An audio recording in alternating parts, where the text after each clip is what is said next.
Alan, I'll let you introduce yourself, but yeah, we're excited to hear from you. So go ahead. Great, thank you.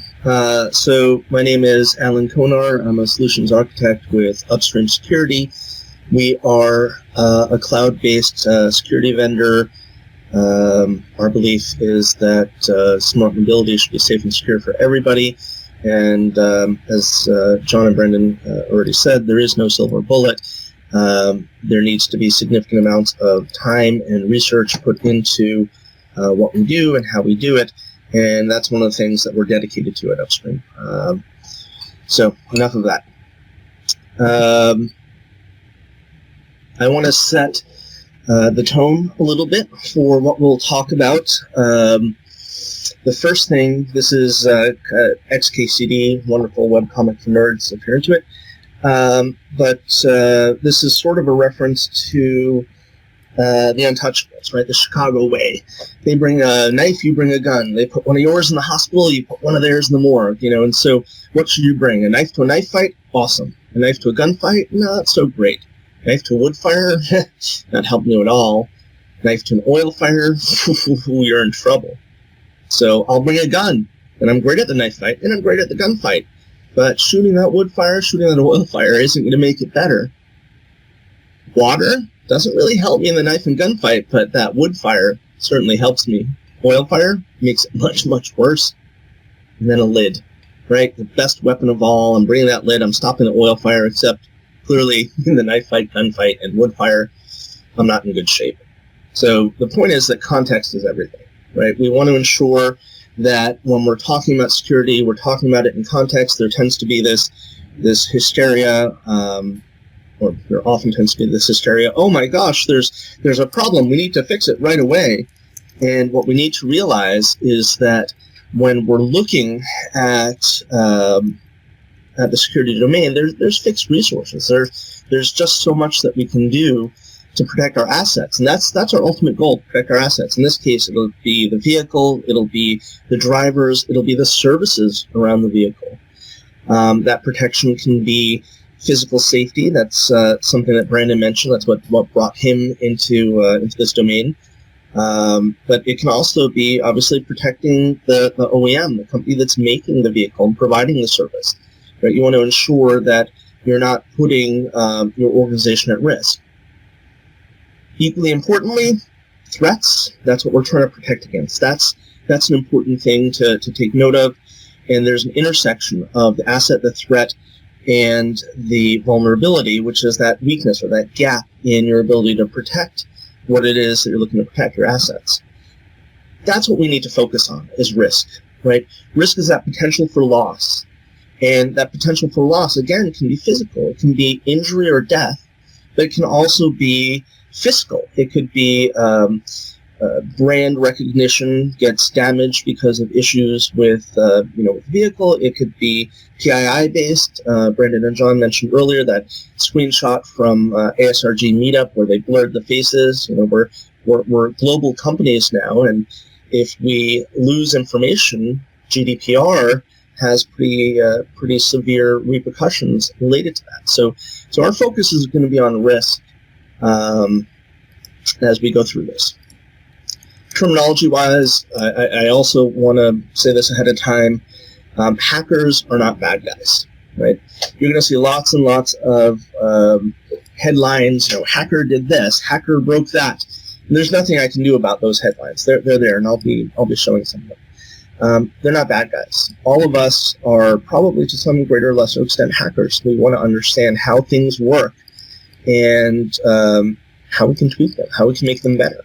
So when we're talking about the bad guys, we're going to talk about threat actors or attacker or bad actors. I'll switch it up depending on what I remember at the moment. That said, who are these attackers? Who are these bad guys? Well, nation states, obviously, we see them.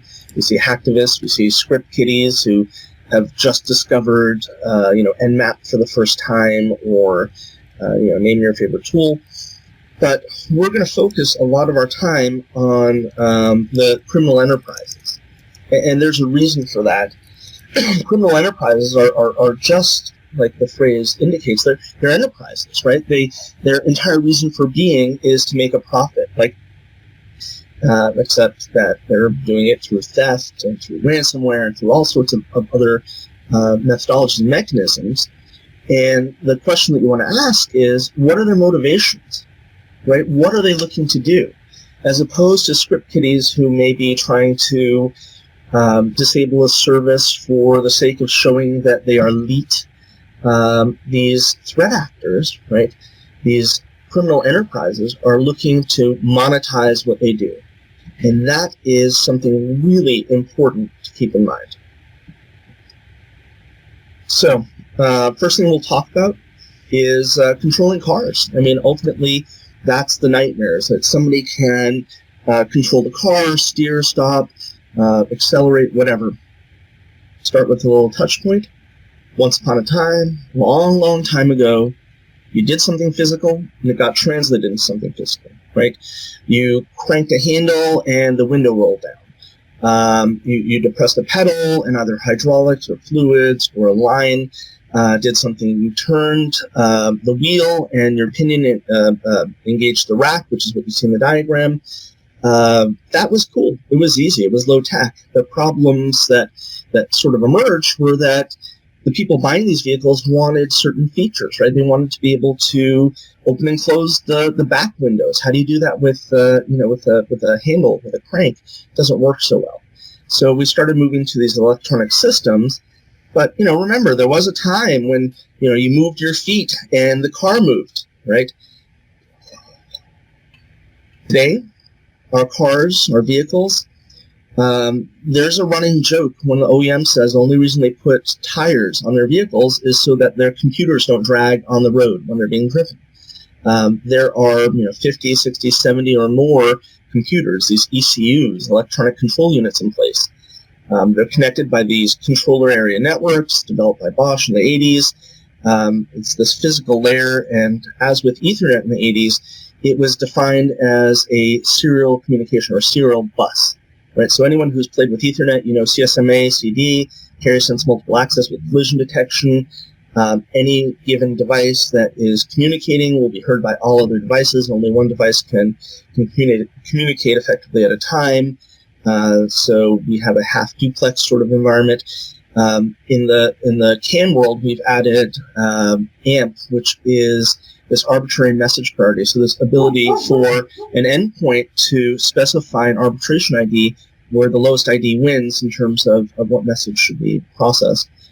And when we're talking ECUs, we're talking generic units, right? Electronic control units, but the specific forms that you'll see are, ECMs for engine control, BCMs for body control, TCMs for transmission control, so on and so forth.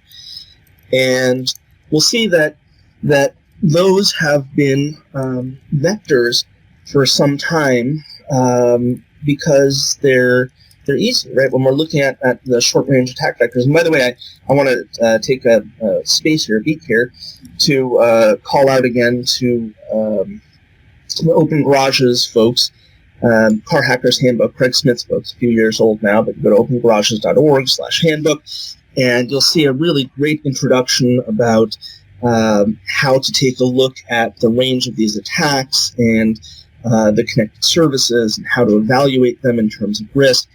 Anyone who hasn't checked out the Car Hackers Handbook absolutely should. So short-range attack vectors, the really popular one that most of these sorts of meetups talk about are OBD2 based. We can do message spoofing or ECU spoofing, so we can send rogue commands.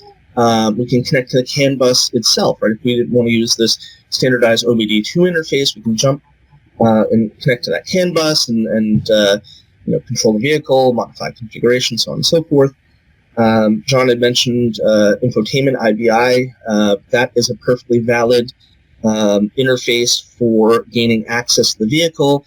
With a gateway, you can control the head unit. You can, possibly get some PII. If there's no gateway or there's an issue with the gateway, then you can get remote vehicle control. We've actually seen examples of that. TCU, V2X, you can obviously read that. So we're going to start with OBD2. Right? I know I promised we'd be looking at the latest in these attacks and what the trends are, but there's a reason we're starting here.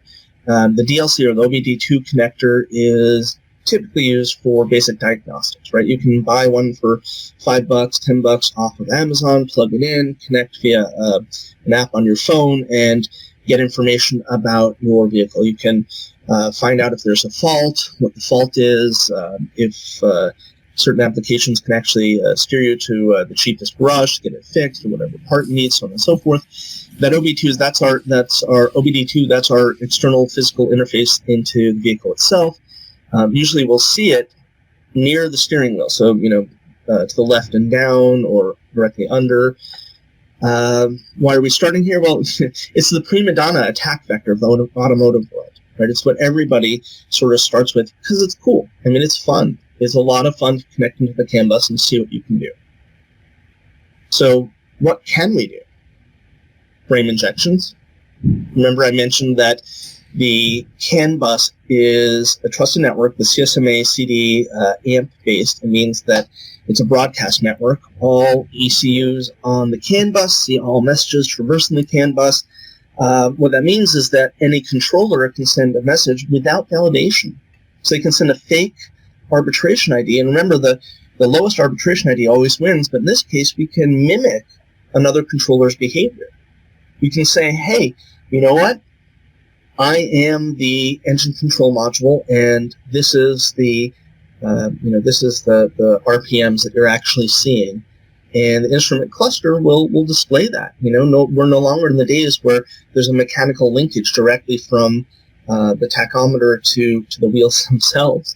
So that's one thing, right? You can have a malicious device, malicious piece of software, whatever, sending messages on the CAN, assuming you have access to the CAN. And it's not just for the dashboard, not just for reading these message types. We can actually, in many cases, inject actions. We can also deny service through the CAN. We can begin by saying, hey, if I have two of these messages that have, that are saying that they're coming from the same device, but we have a lower arbitration ID on one of them, 0 being as low as you get, then if we keep sending messages with that arbitration ID of 0, it always wins the race. And the bus basically remains silent as long as we can keep sending that. That means that none of the ECUs will be able to talk to one another. Pretty brute force, pretty silly, but doable. We could also do a selective cutoff, right? We can continue to send a message every time we see a message that's been sent. We pick it up, we resend it with a different set of data. The device sees it, says there's an error, don't pay attention to it. We cycle through this enough times, and we can force that device to disconnect from the CAN bus. Now that's interesting, but frankly, that takes physical access in this case. So how do we take the CAN bus to Hacktown? Sorry. Anyone who's interested, you can take a look at this link. You'll see one of our security researchers who demonstrates exactly how we've done this. I'm going to walk through the process that we did that sits behind this particular video, and we've recreated this several times and shown how it's been done. In terms of the tools that you'll need to get on the CAN bus, generally Linux is preferred. I tend to use Kali. You can also use Parrot or Ubuntu or whatever you're comfortable with. I just happen to like Kali because it comes with a lot of the tools I use elsewhere. You're going to want Socket CAN. That's the open source set of drivers for the Linux kernel. It lets you create the CAN stack so that you can create a CAN interface on your machines. You can connect, for example, a serial interface or USB interface to the CAN bus through a device that you would be able to purchase. Once again, you can get them right on Amazon for a few dollars. The other tool set that we're using is CAN Utils. That allows us to implement CAN Sniffer. Really, really fascinating. Used a lot. Folks will plug into the OBD2 port, run CAN Sniffer, and drive and mark what's happening when they turn the wheel or depress the brake pedal or the gas pedal or the signals or whatever else. This allows you to capture those CAN messages, and then obviously you can send them using CANSend. There's a number of other applications that are terribly useful. And I'll mention some other tools as we go along. They might not be documented here, or if anyone's interested, just shoot a question in the chat channel, so we make sure to specify the tools. They tend to be all open source. You won't see references to anything otherwise. So, taking a CAN bus, we connect to the OBD2 port. We configure the required settings, so we set the bit rate on CAN 0 to 500 kilobits per second because we want the high-speed CAN. We set the length, the CAN 0 length up, and we begin sniffing. So we're using CAN dump, and nothing. All right, we got a problem here. There's something that's blocking our CAN traffic. Not surprising, right? That's what many people on this webinar are working towards. They're working towards mechanisms to ensure that users have access to the CAN interface via the OBD2 that are non-critical, that allow them to do diagnostics as they should, but are protecting critical interfaces, the controls that allow them to stop an engine, as an example. That's great. So we're here. There's clearly a central gateway in place of some kind in the vehicle that we were using. The cool kids, they're on the right side. That's where we want to be. We want to be on that CAN bus 1, CAN bus 2, where we can play with the brakes and engine control and DCM and all the stuff that the criminal actors are interested in, right? They're not interested in attaching to the CAN bus and peeking around. They're interested in monetizing what they do. And think about the types of monetization schemes that you've seen recently, right? By and large, ransomware is the 800-pound gorilla.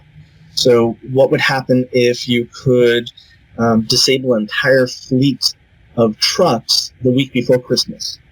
An enterprise would be willing to pay a lot of money to get their trucks back on the road.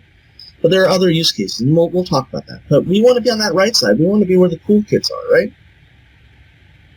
So we got to jump the gate. That central gateway is blocking the traffic to and from the OBD2 network. What can we do?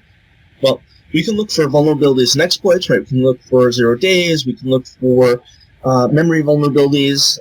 So we can do like a buffer overflow attack or fuzzing attack that lead to code execution. Challenge there is that they come and go, right? You find a 0 day. Hopefully it gets disclosed. Hopefully OEM fixes it. There's a lot of luck and a lot of work associated with that. And remember, our goal here, if we're a criminal actor, if we're a bad actor, is to do as little work as possible with as little risk as possible with as big a payoff as possible. Right? Those are the three things we want. So what else can we do? We can break the OEM security mechanism. That's a lot of work too. Or we look for treasure. Right? We look for undocumented or proprietary UDS services. 9 out of 10 times they're there. So how do we jump the gate? Well, more often than not, automotive manufacturers leave these undocumented proprietary services that give access to their ECUs to enable technicians to do health check diagnostics or to do reprogramming. More often than not, when you have a recall these days, the recall will involve reprogramming an ECU, and so they need access to it. Finding that undocumented service can give us what we're trying to achieve.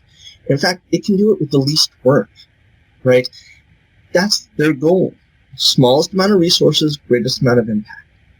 So what did we do? We connected to the OBD2 port, and we began trying to brute force the bus to help us find all the vehicles, all the ECUs in vehicle, right? So for each arbitration ID, we send a start diagnostic message. If we got a response, either positive or error response, we know there's something that's there that's listening, that's bound, and that's responding to us. Therefore, we should look at it some more.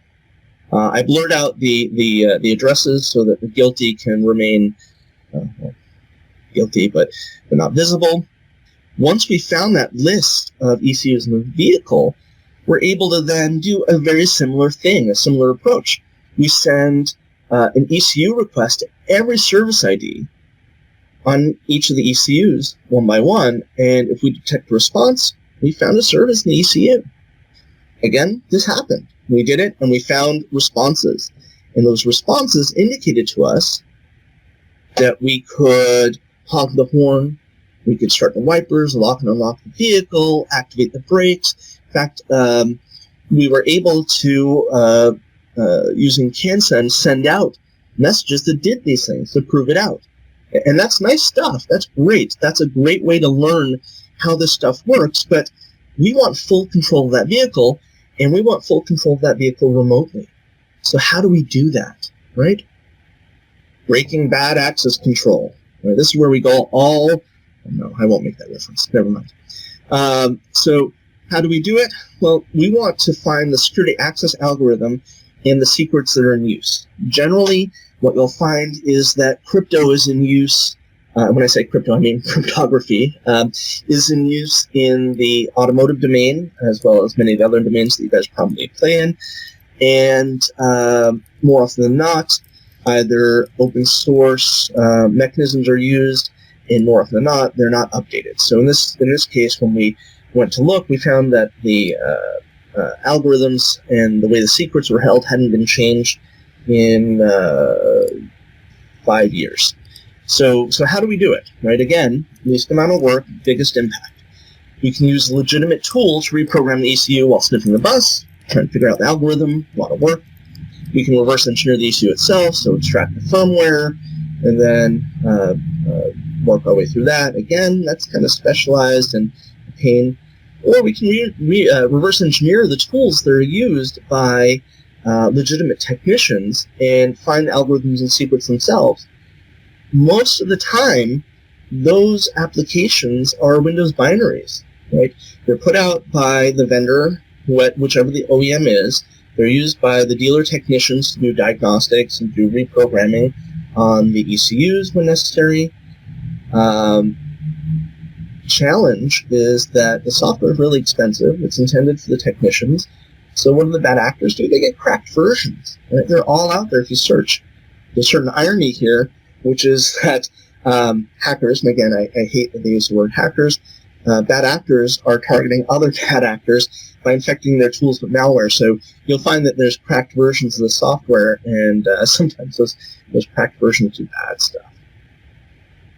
So not to belabor this, because I don't want to spend too much time on the CAN bus, let's walk through what this process was. And it was a pretty long and winding road, right? We want to examine the config files associated with the application.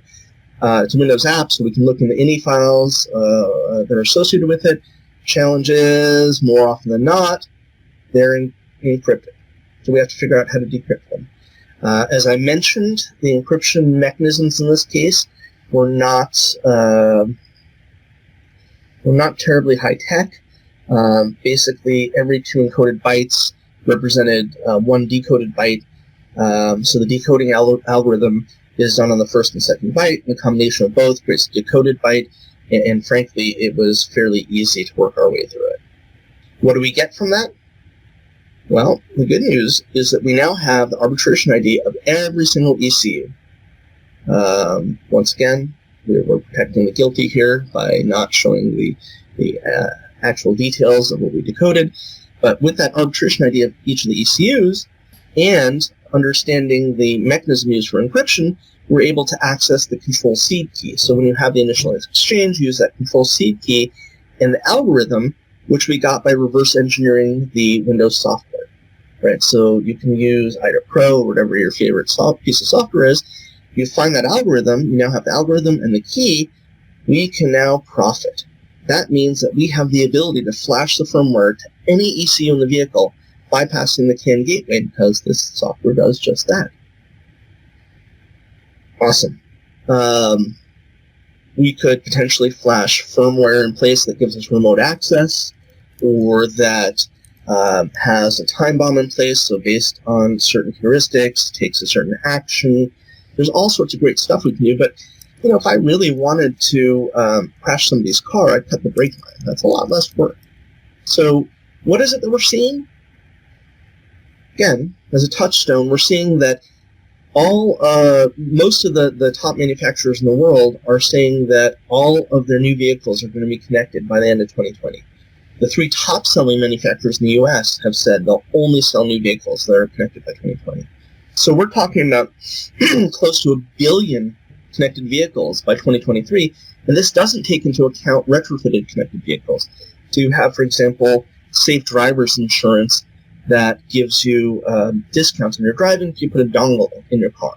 Or fleets very often will use dongles in their cars for fleet tracking and for routing and for all sorts of other stuff. Blah, blah, blah.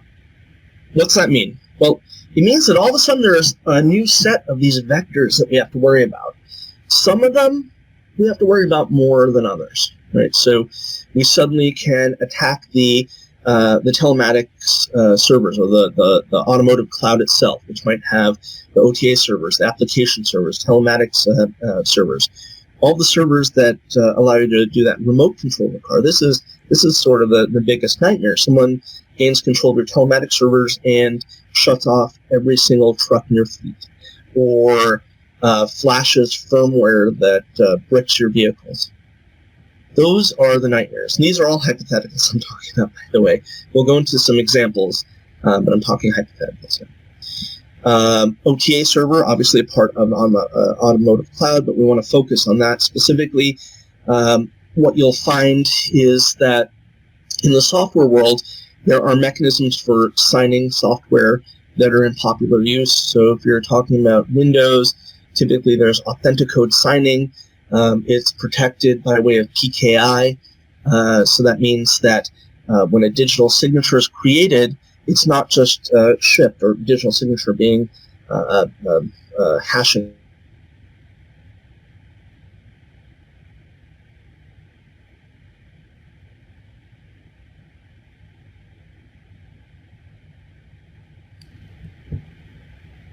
As signature, and you're done. Well, there's as being completely valid. You'd have no way of really knowing.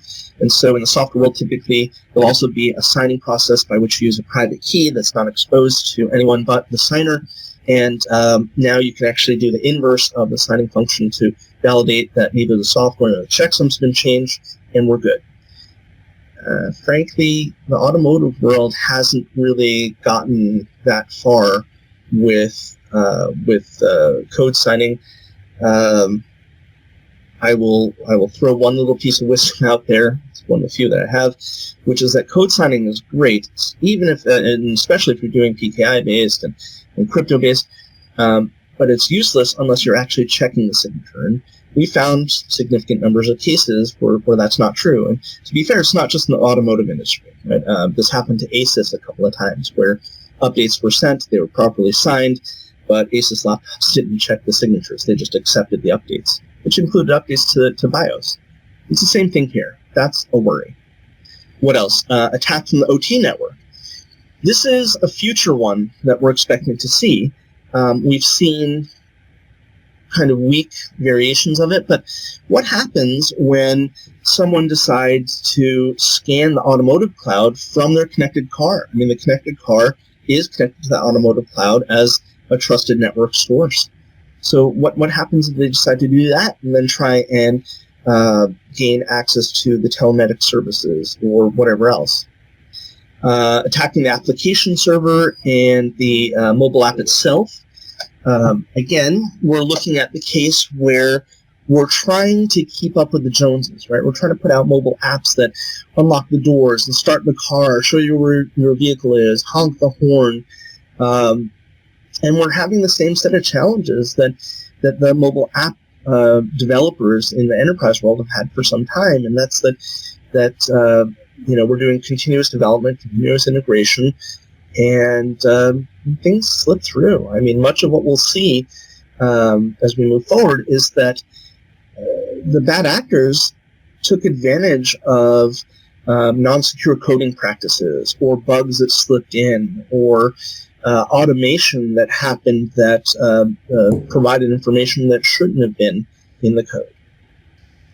So that's what gets introduced with the connected car. And in fact, there are additional pieces, right? We can overlay the smart city, and now you have the V2X interfaces and smart services, and we can overlay those, so on and so forth. But just for simplicity's sake, I'll focus on those. And we'll tell a little story.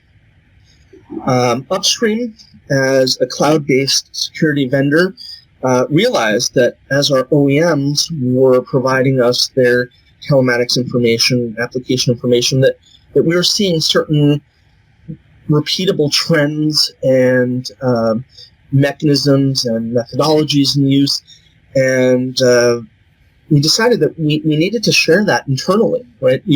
As we grew, we found that it becomes tougher for our researchers and our analysts and our hackers to be able to keep up to date on what everyone else is doing. Slack only goes so far. So we started collecting this information internally, and we found that it was useful. It was useful in a bunch of ways. So this is what we call our auto threat.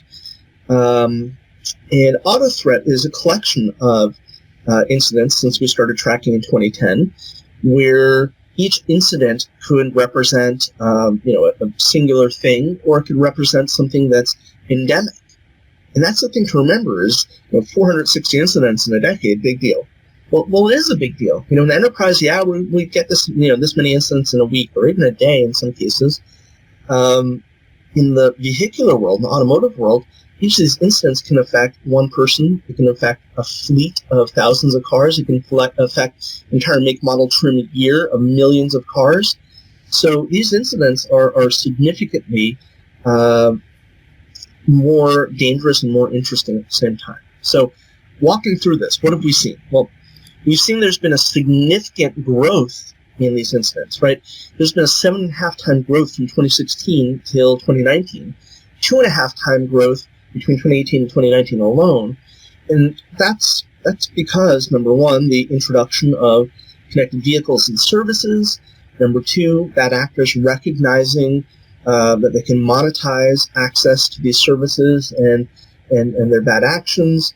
And number three, tools and understanding, right?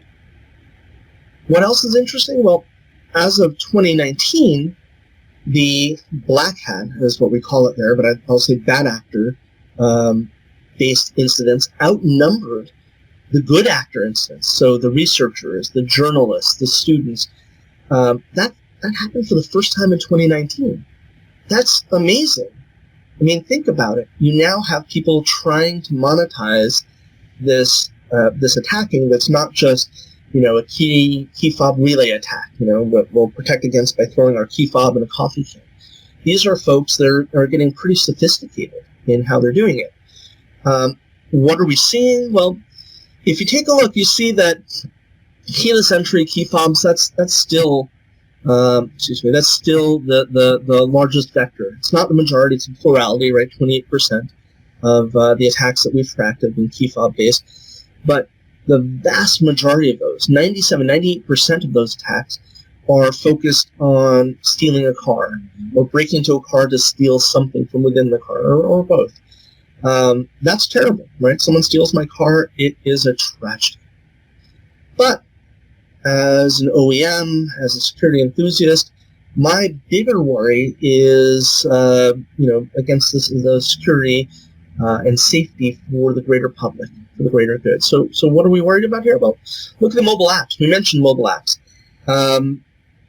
We're in a situation now where you have the case that the automotive world is in the same position that enterprise was from the late 90s up till today, where you have BYOD, people bringing their own phones, their own tablets, putting applications on it, and you have no control. There is no MDM in the automotive world, so you have no control over those devices. So the devices can be infected with malware, with fake versions of applications, with API-driven access to services. There's at least 3 vendors that have opened their APIs for third-party apps.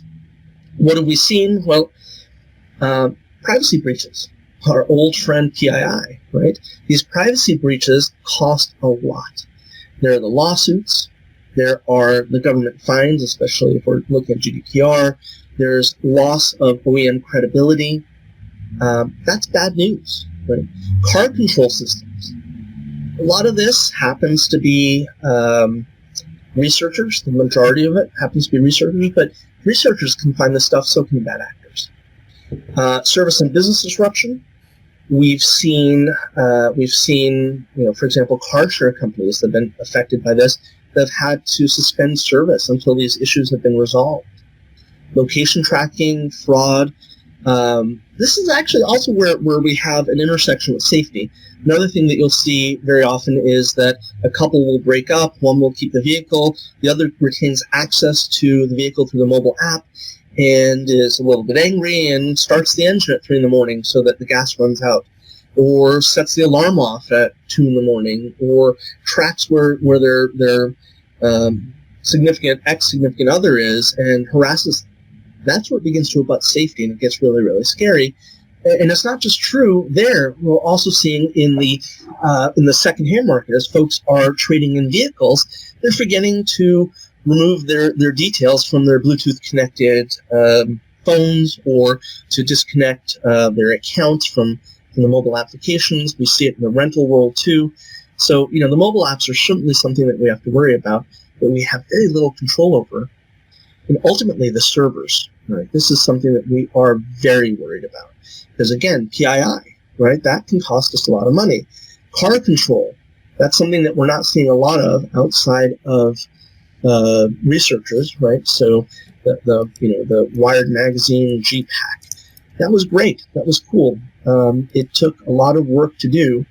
The takeaway from there, though, was that they practiced over and over and over again for weeks before they did it. And the fact that they were practicing was never captured.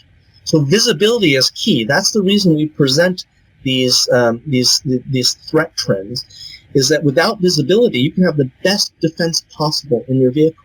You can have the best gateways and firewalls and whatever else, but the threat actors, they're going to continue to vary their attacks until they find the combination in the vector they're using that works. So knowing that these attacks are happening is as important as protecting against them.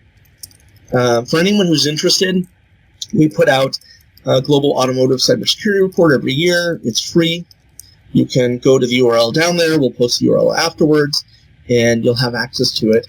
And it's sort of everything that we've talked about here collapsed into a singular report. You can reference multiple times, so on and so forth. All right. So finally, we're going to take a look at what we mentioned early on, which is concrete examples. We'll dive down as deeply as we can into each of them. In some cases, we don't necessarily have the ability to do this because of privacy and security reasons, but we'll do the best we can. And understand these are just public examples. We're sticking to public examples. We're trying to stick to researchers and non-bad actor examples that can be extrapolated on for a number of legal reasons. So, attacking the automotive cloud. Frankly, this one's my favorite. Automotive cloud, we have the telematics servers and OTA servers and application servers. They're using the same set of applications that have been used in the enterprise world, right? They're using Apache and Nginx and MySQL and MongoDB and Oracle DB and Bootstrap and Node.js, right? All of those have well-known vulnerabilities, and frankly, those infrastructures are not updated enough because they're sort of tied into the application a lot of times.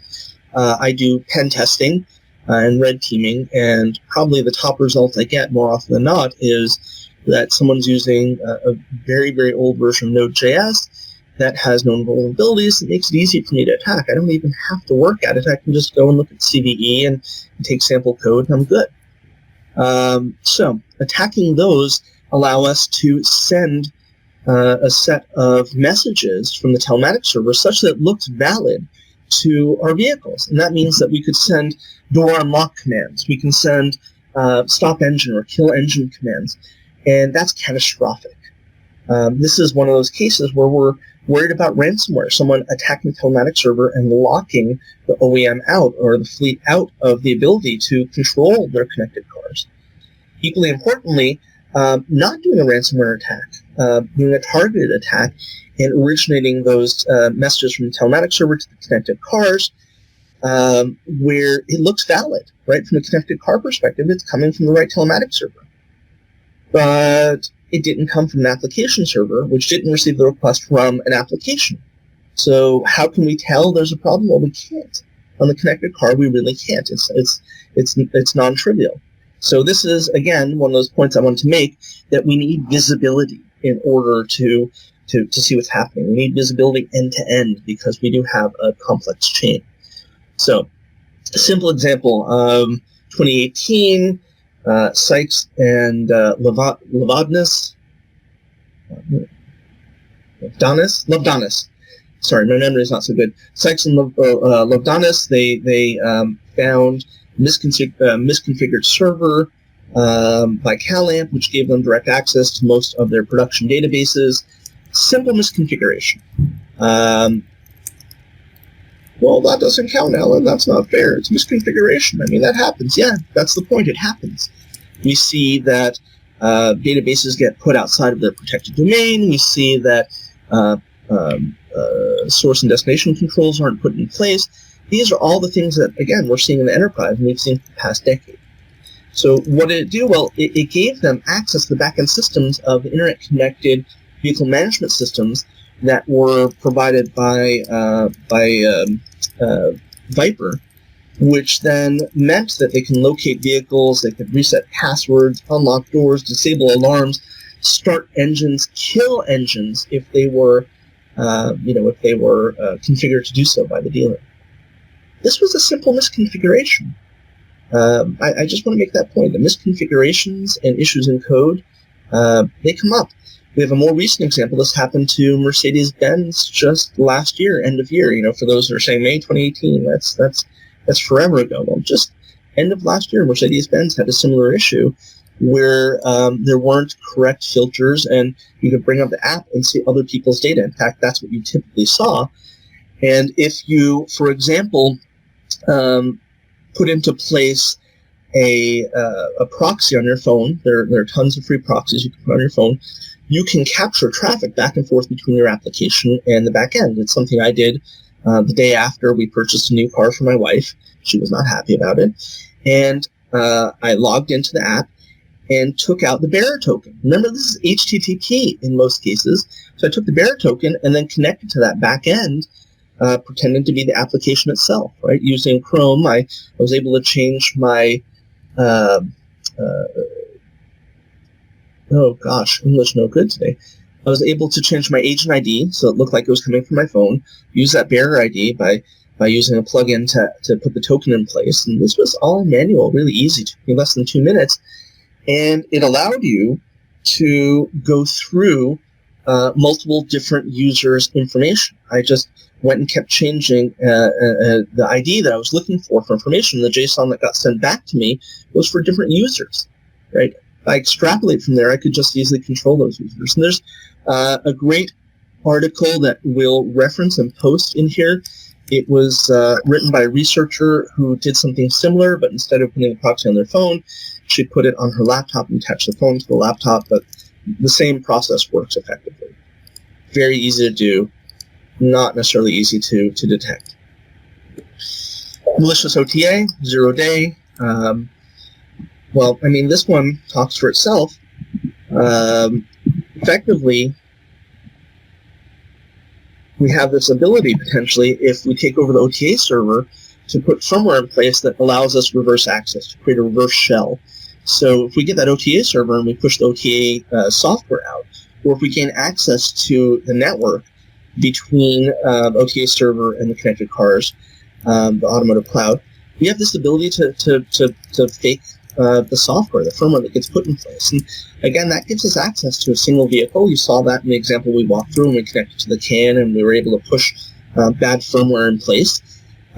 We have another example that I didn't give for the last one for the telematics server, but it holds true here, which is that because many of these are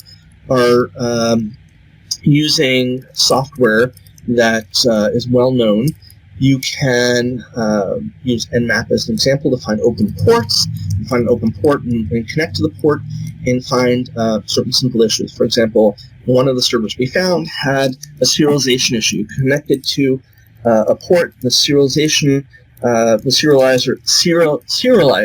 crashed and left you as root. That was awesome.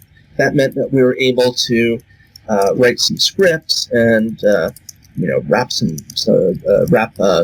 cron tasks around them, because we obviously don't want them to be found. Clean up our tracks in the logs, so on and so forth. And that's a really simple one. I'm being asked right now, are there other factors for this particular OTA one? And I would say that factor-wise, obviously, I talked about code signing. That's really important.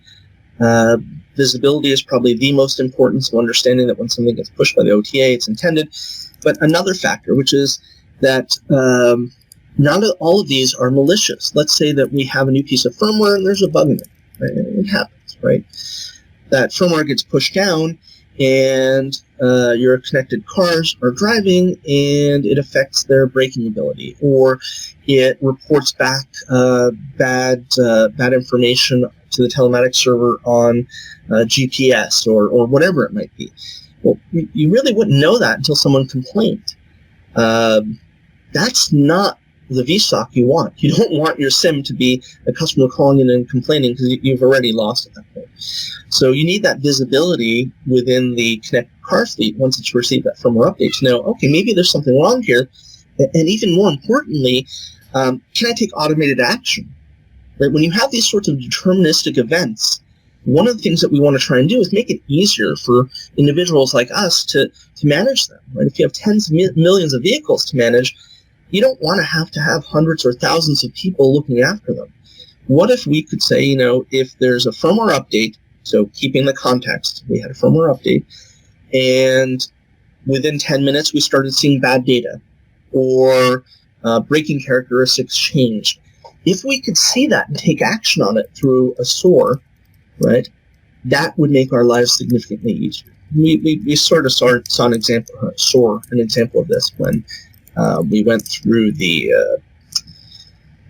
CAN bus.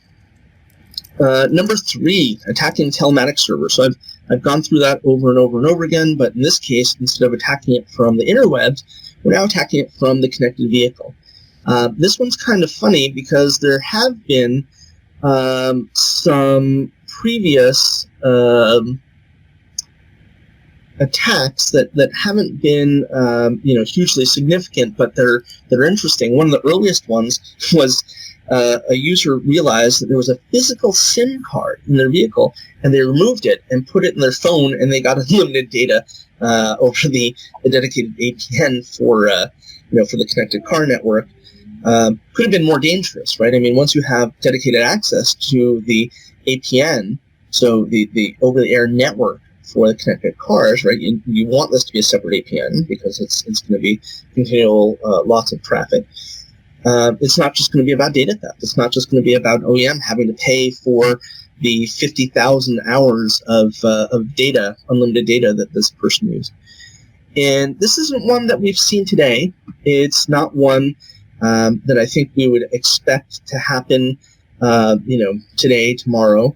But it is one that, because cars are becoming more intelligent and people are depending on them, are connecting via Bluetooth and Wi-Fi to the vehicles, that they're going to realize, hey, these vehicles are in a trusted network.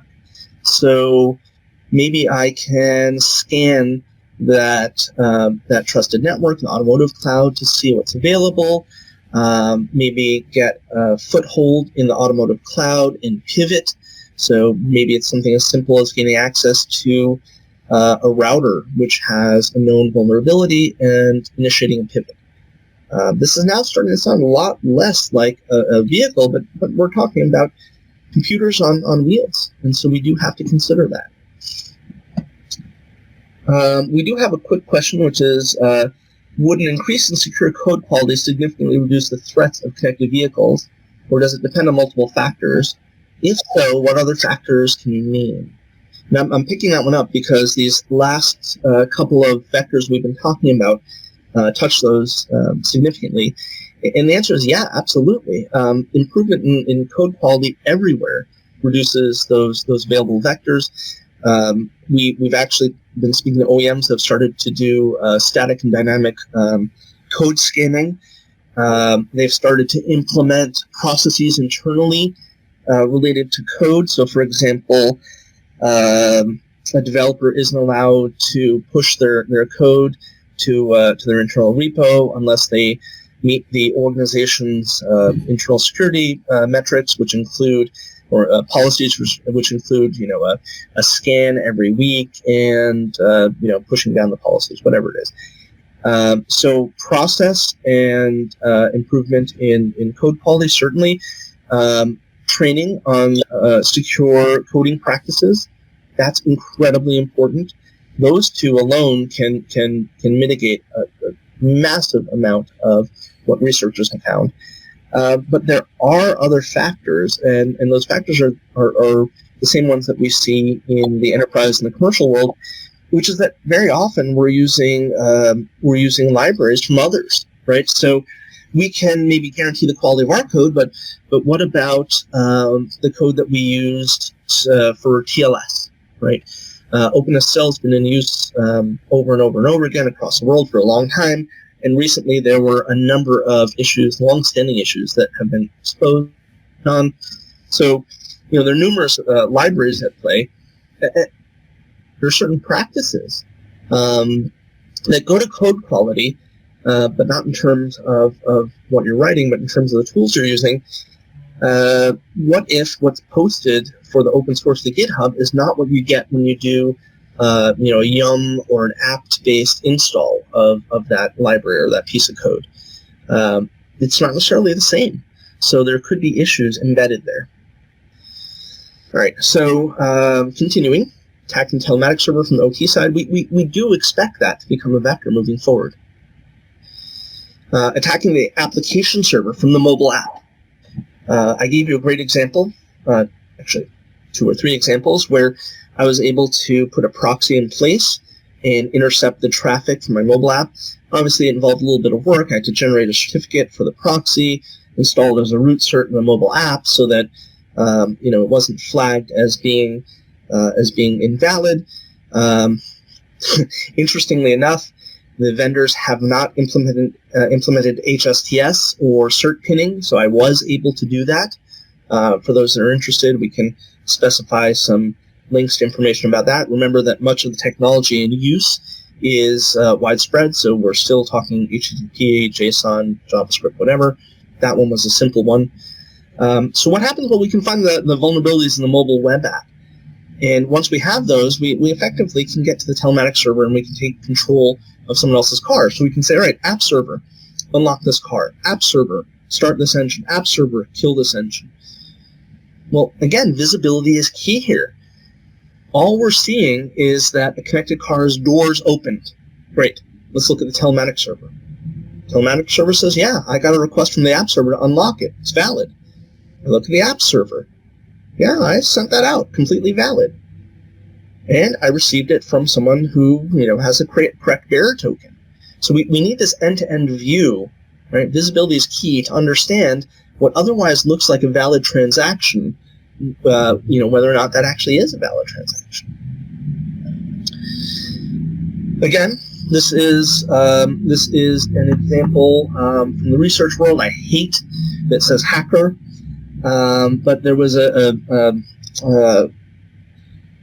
I guess I'll call him a hacker. There was a gentleman who goes by the tag LNM, and he was able to connect to iTrack and ProTrack accounts, somewhere in the realm of 20, 30,000 of them, and effectively, the GPS devices had this mobile app associated with them. He was able to connect, and he was able to take a look at data for any of the vehicles that were connected. The software also gives the capability to turn off engines for vehicles that are traveling under a certain speed, like 10 or 12 miles per hour, assuming that feature is enabled. So, how they do it, they reverse engineer the ProTrack and iTrack software. This is what LLM said. And what they found, and this is going back to what I said earlier, it doesn't necessarily need genius to figure this stuff out. That customers were given the default password of 123456 when they sign up. Yes, that's the password they were given. Poor practice. Would secure coding help fix that? No, it wouldn't have. Would good process fix that? Yeah. So he was able to brute force these accounts and then collect data and control and reset passwords for these applications. And again, they're web-based apps, right? You're not writing something that's purely Android-based or purely iOS-based. These things depend on backend servers and generally the way the world is JSON. Related to that, what's our view on the importance of side channel attacks? Or to ask differently, is it worth the effort to spend on hardening of MCUs? So, frankly, it's incredibly important to protect from in-vehicle upload. We will never take away from that.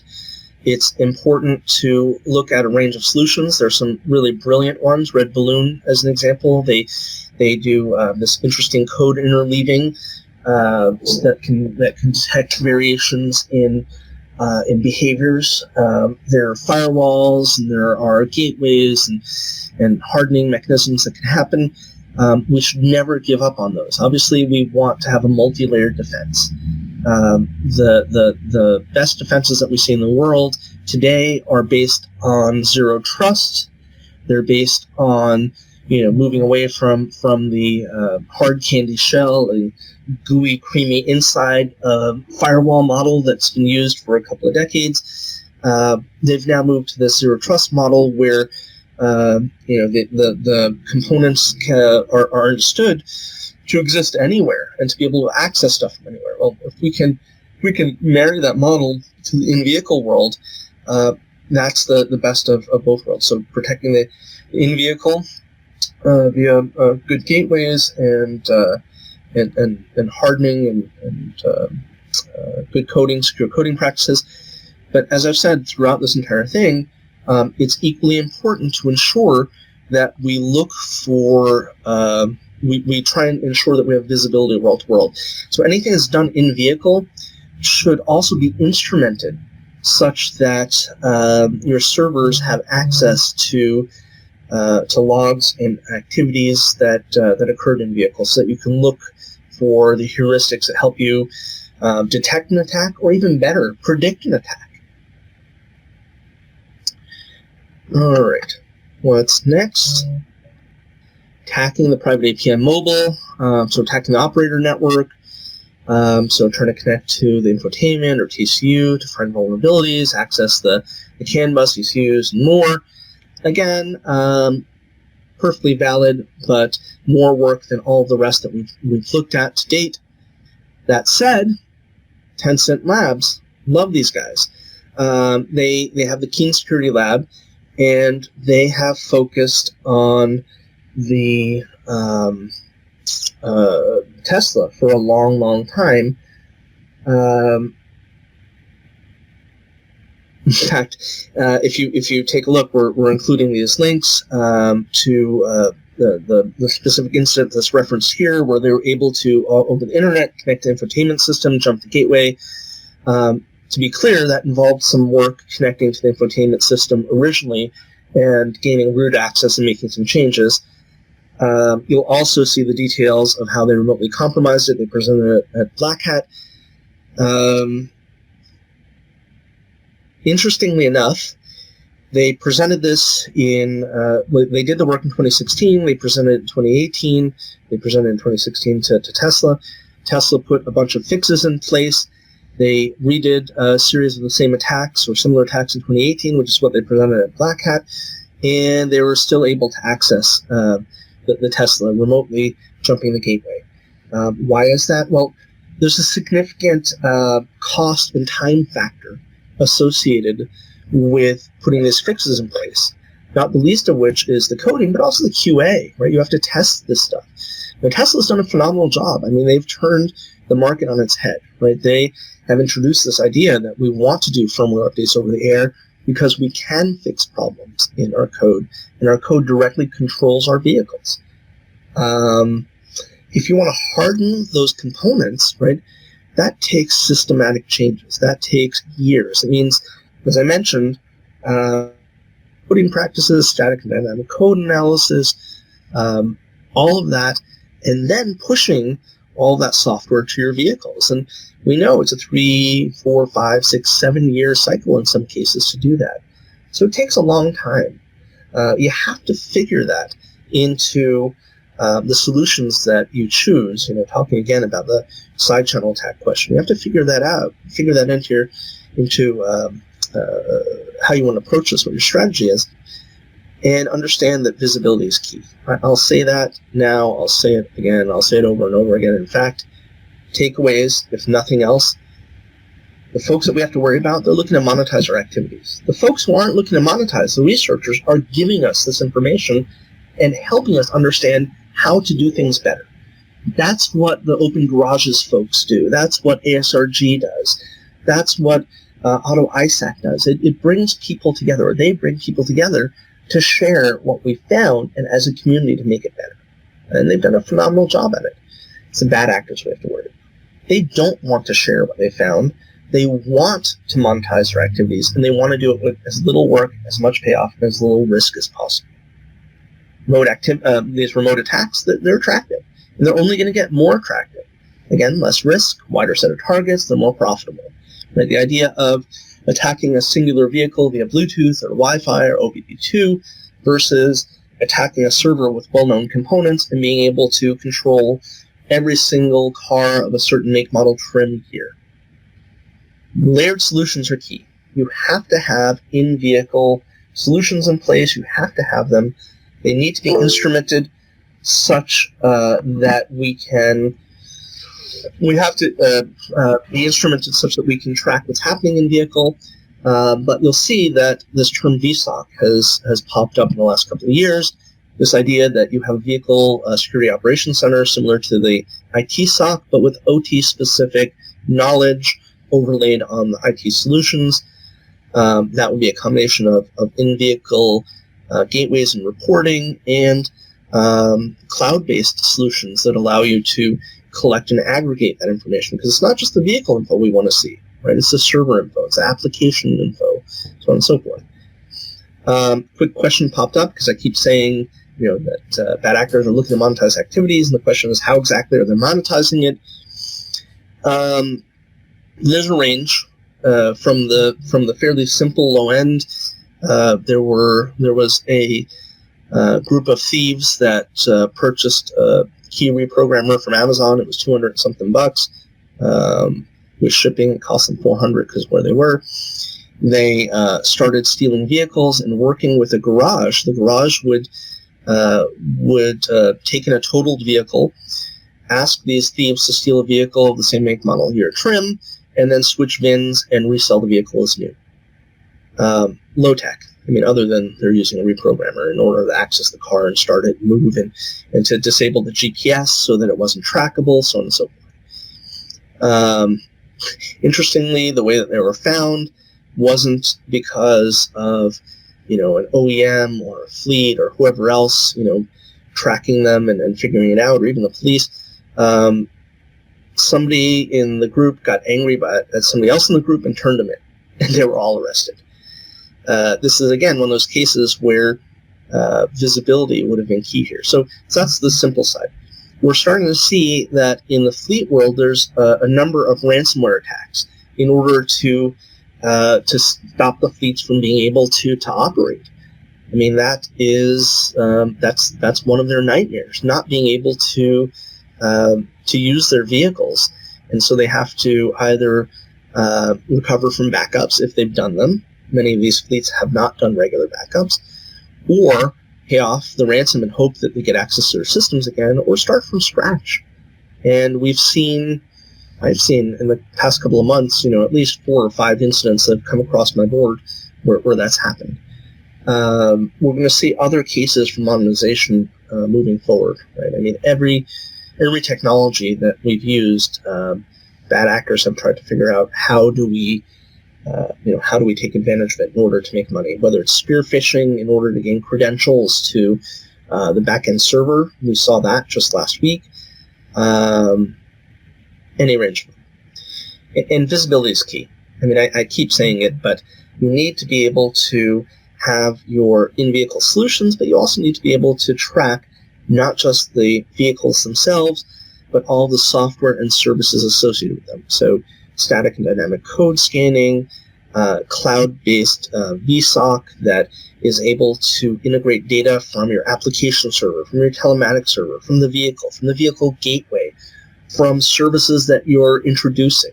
Right? If you think about what the big OEMs are looking at today, their target is introducing, keyless access to vehicles on the high-end vehicles. They're looking at firmware over-the-air updates, or they're looking at potentially displacing other services. Right, as you're driving around, you want to figure out where to eat. You bring up whatever your favorite app happens to be to find a nearby restaurant. Well, what if you can get that through your IVI system directly, and you didn't have to bring up a piece of software on your phone to do it?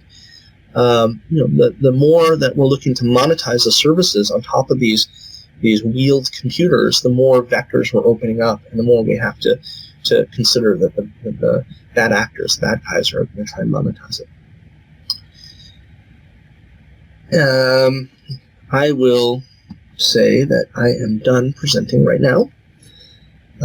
Gents, do we have a series of questions, John, Brandon, that we want to talk about? So I think that Dan has passed a number of those on to you here. Yeah. So we just had one more question come in that was, how many lines of malicious code to brick a vehicle? Allan, do you want to respond to that? That's a great question. How many lines? This is like that game show, right? How many notes of music do you need in order to identify the song? Well, Bob, I can do it in one line or less. Frankly, if you push a bad a piece of OTA firmware, 0 lines of code. You just corrupt the OTA firmware, corrupt the boot process. You have bricked the vehicle.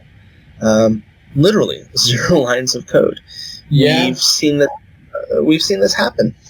And Allan, I think there's a very recent incident with Tesla Model 3s, if I'm not mistaken, where if you load a very short piece of JavaScript on the Model 3 head unit, then it would effectively denial of service the car. Yep. So that was, 5 lines or so of JavaScript embedded in a malicious web page? Yep. That's it's pretty interesting. I mean, we tend to think in binary terms in certain details, right? We're in the middle of the forest, right? And we have to remember that we're looking for solutions. We're not necessarily looking to make the solution we're working on work. We're looking for solutions for the problem. We have to keep focusing on the problem. That was a great one, though. That was a really great one. I mean, you see that with Tesla, they're a great example. They have a browser running, and so someone can slip a nanovisor in place. A nanovisor being just a fancy way of saying a piece of JavaScript that sits in the DOM that interprets the data before any other part of the DOM is done. So it would be in the head. And one of the interesting things about that, and I know this is sort of tangential, is that when you have JavaScript in a given application, that JavaScript suddenly has access to anything in the DOM, right? It can break out and access data anywhere. So those cases where you're using CDN provided components, or you're using third-party components, those can break out of the DOM, and those can access data that they shouldn't. Okay. Another question that we maybe looked over, are there currently vehicles in production that don't isolate your CAN at the DLC or the OBD ports from your powertrain or chassis CAN buses? That's a good question. I have not. I'm working with obviously newer vehicles, so I've not run into any. I couldn't give you a good answer on that. I imagine that there are. I imagine that there are significant numbers of them. I'm not sure, to tell you the truth. It's outside of my comfort zone. I don't want to be a liar here.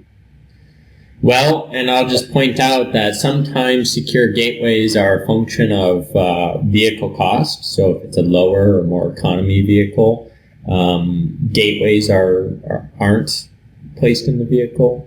But certainly up to probably 2016 or so, gateways were not so common across all vehicles, at least. You know what? I'm being nudged by my daughter. She's saying, "Hey, Daddy, what about fleets?" Yeah, fleets. I mentioned this actually in the beginning of the presentation. Fleets are using aftermarket connectivity, and many of them are. Some of them are OBD2 based, but many of them are actually in vehicle because that gives them access, for example, to the lane assist cameras. Right. So if a truck is in a crash, the last seconds before the crash from the lane assist cameras can be stored. So it's by design that those aftermarket components actually are not isolated. So thank you to my daughter for reminding me of that. I'm incredibly worried that at 6 years old she knows this.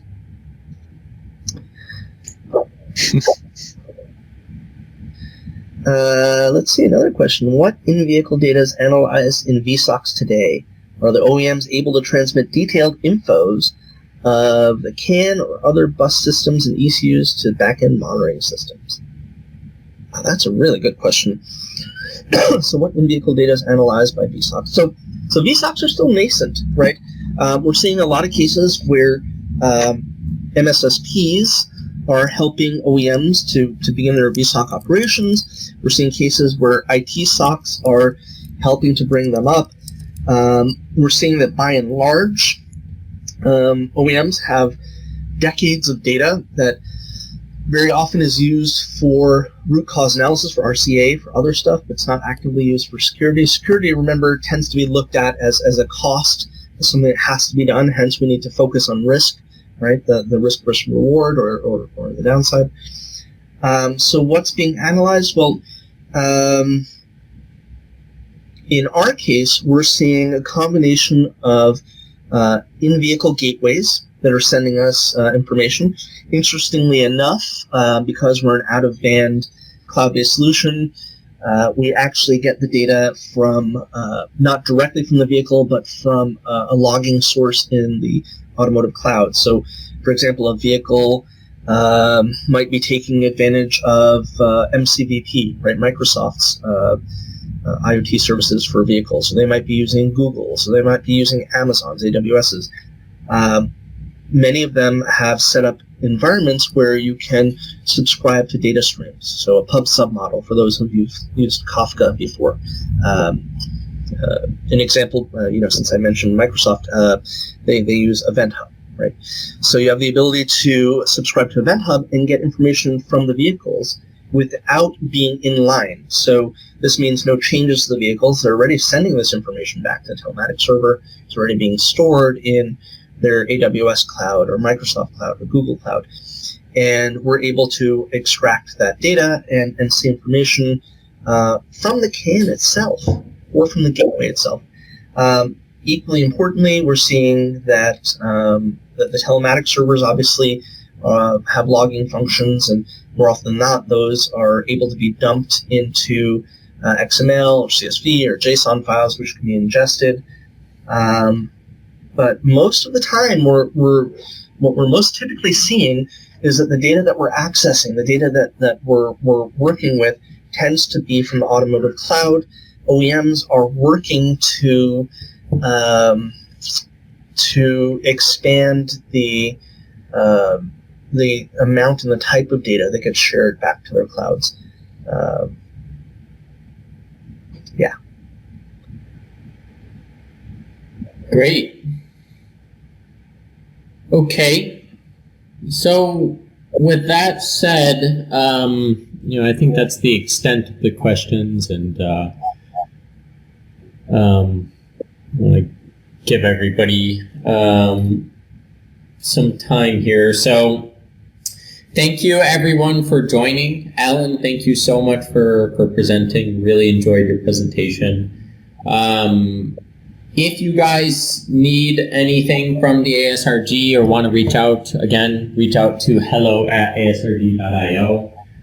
We're a 501c3 nonprofit, so we're all volunteers here, working together to make this happen around the world. And also appreciate you guys bearing with the technical challenges here. Stay tuned for more webinars. We'll see what other kind of content and presenters we can get here. But yeah, thank you everyone for joining, and Allan, one more time, thank you. Thanks for having me, and thank you guys for attending. The more that we share, the better the community is. I would suggest highly that if you haven't yet, reach out to the ASRG, become involved, join the Slack channel, because there's a lot of good conversations that are going on, everything from the details of the bus all the way up through the sorts of services that we talked about here. So thanks again. Yes.